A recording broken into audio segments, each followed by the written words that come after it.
ಅಲಸಂದೆ ವಡೆ ಮಾಡುವ ವಿಧಾನವನ್ನು ನೋಡೋಣ. ಅದಕ್ಕೆ ಬೇಕಾಗುವ ಸಾಮಗ್ರಿಗಳು: ಅಲಸಂದೆ ಕಾಳು, ಇದನ್ನು 5 ರಿಂದ 6 ತಾಸು ನೆನೆ ಹಾಕಿ ತೆಗೆದುಕೊಂಡಿದ್ದೇನೆ.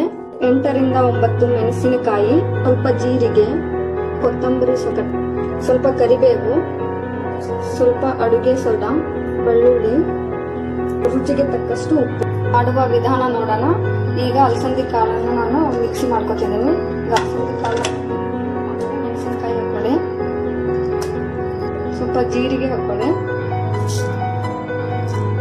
ಸ್ವಲ್ಪ ಉಪ್ಪು ಹಾಕೊಳ್ಳಿ, ಇವಾಗ ಬೆಳ್ಳುಳ್ಳಿ ಹಾಕೊಳ್ಳಿ.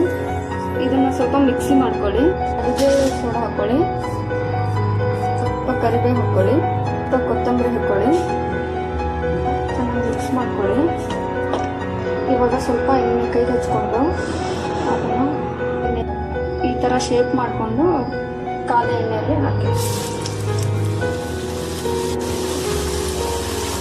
ಇವಾಗ ಅಲಸಂದೆ ವಡೆ ರೆಡಿಯಾಗಿದೆ.